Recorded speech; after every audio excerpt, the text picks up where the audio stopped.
So this is my old 2-hip sole. I've been riding this thing for a while now, and it's all stock except for the half-link chain and the Odyssey pedals and the GT grips, but it's pretty worn out.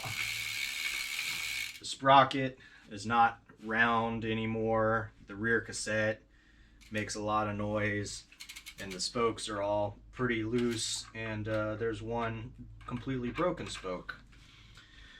So after looking at what a cassette rear wheel and a crank and sprocket kit and a new seat, and then it's got all the scratches and everything, I just decided to buy a whole new bike. So we're gonna unbox my Colony Primus, shipped from Dance Comp. This is a strange seat, super lightweight, but it's just a post that looks like it's glued into a piece of plastic with some material stapled on there. So the seat looks pretty terrible. It's definitely cheap. I'm not sure you could make it any cheaper. It's not adjustable angle like the seat on my 2-hip. The nice thing is it's pretty lightweight, so we'll take weight savings any day. Wow, they still include chain guards. That's hilarious. Some little Dance Comp stickers, that's cool. So everything looks like it's packaged pretty good. I'm pretty happy with the packaging. Bars, bar ends, grips look pretty good. So this is a Colony Primus, which has pretty good specs. So I'm expecting it to be pretty decent quality. So full link chain, KMC chain. The full length chains I never had good luck with on the 2-hip, and I don't know if that's just me or if my chain tension was wrong. Chain's tension pretty well, but I just would break the full length chains all of the time. So maybe that was an artifact of my sprocket never being quite straight, because it got broken pretty early into riding. And I replaced it with an aftermarket sprocket, but I don't think dimensionally it fit like the OEM did. Tires installed, that's cool. That wheel is super light. Comes with hub guards, sweet. Never had a bike with hub guards before.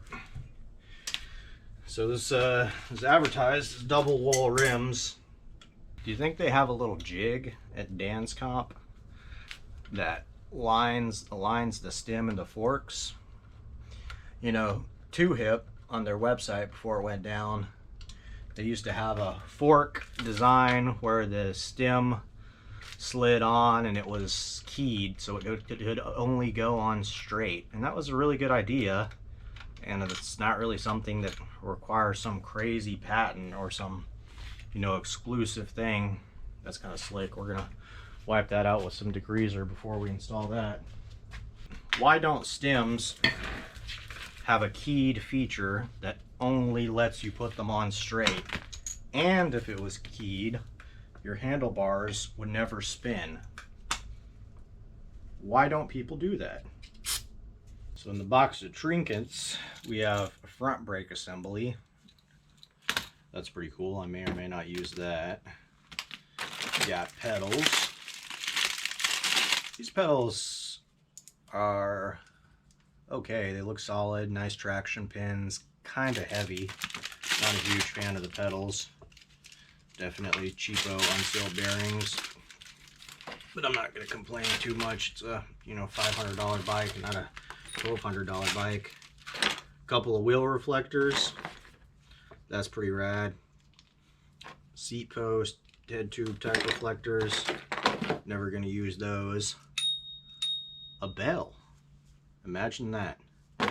Sweet. So let's put the pedals on, put some air in the tires, and do a side-by-side comparison with the old bike. So I got the new Colony Primus assembled, and right off the bat, do a little side-by-side. You can see the stem height, you know, it's about the same as we'd expect. The bars have a little higher, I don't know if they're higher rise bars or that it's just a front load versus top load stem, but the bars do sit up a little higher. So the mid-school geometry versus a little new geometry. It's not like anything radical on the Colony Primus. So let's take some measurements and compare. I can tell you right off the bat though, when I sit on it, it doesn't feel good. So on the old Soul, it has an adjustable angle on the seat. So you can adjust the angle until it's more or less flat and doesn't push real uncomfortably in the middle of your gooch. So I'm not super thrilled about that. 21 inch, 20 and a half. Yep, 20.5 inch top tube versus a 20.8 as advertised on the Primus. So let's measure bar rise. Looks like we got maybe 9-inch bars on that. I think we have 9-inch bars on this too, maybe 9.5s. To look up the spec, but either way, with the stem, the bars sit higher, so I wanted to try a bike out with some higher bars.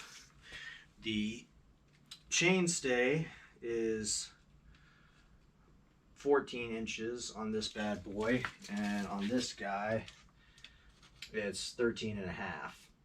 So, a little shorter chainstay. I wanted to try a bike. So I guess the updated geometry bikes, a lot of the streets are made for like more spinny tricks and nimblest with a shorter chainstay. So it should be easier to manual in theory. And fork offset. Let's measure the difference in fork offset. That's typically measured in millimeters, but we can do inches. So 1.5 inches is 25 plus 12. Like 37, 38 millimeters. And this is a short offset. This is 1 inch and well, actually this is 1 inch. This is 25 millimeter fork offset. So the steering on this bike will be a lot slower than the steering on this bike. And I don't know head tube angles. We can guess. And it looks like this bike has a little more angle on that head tube, which will slow down that steering and responsiveness more. This old 2-hip sole, this thing is phenomenal for skate parks and, you know, dropping in air and stuff. It's super stable, but it's not great for manuals. It's probably just a rider skill thing, but I was never great at bunny hopping it. So I'm hoping my manual bunny hop, like 180s kind of rotation type tricks, will be a little better with this Colony Primus. So yeah, I'm super excited about it. Got it all tuned up. Oh, there goes a pedal reflector. So quality. Both of these bikes were mass produced quality. People say the 2 hips were just assembled off a bunch of shelf parts, but you know, sealed hubs, chromoly frame, double wall rims. Back in the day, regardless of whether it was just mass produced with shelf parts or not, it was good quality, solid. And I mean, it's 2024, the thing, I'm still riding the thing. That's how good it is. And I beat the hell out of this thing. You know, front hub still spins okay, isn't loose, never had any maintenance. The rear hub, the cassette was worn out, broke a couple of spokes, that kind of thing. Bent the sprocket. Yeah, so it was a good bike. It's been a great bike. The Colony Primus, you can flip it over right out of the box, see a nice shiny sticker that says made in Taiwan. So all your bikes that aren't an arm and a leg boutique one-offs are going to be made in some East Asian factory. That's just the nature of the beast. Both of these bikes have powder coated frames and 2 hip stickers versus Colony stickers. One day I'll make a bike without stickers. Maybe I'll take the stickers off of it. Both have 3-piece chromoly cranks, and you know, pretty sure the gearing's 25 tooth front, 29 rear. The machining quality on the gear teeth on the Colony sprocket was kind of, less than my I work in a machine shop, so I see what nice machining is and what poor machining is. That's probably industry standard. I just kind of saw it and I was like, huh, I think we can do better than that. So anyways, Colony Primus out of the box. I'm pretty happy with my $500 spent. Let's do a weight comparison.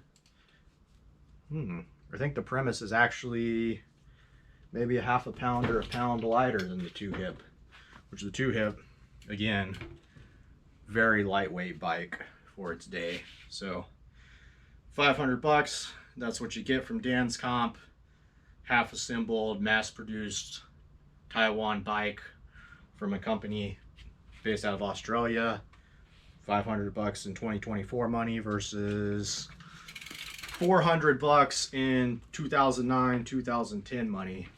So you get same specs, updated frame geometry, shit seat. Yeah, let's go ride it.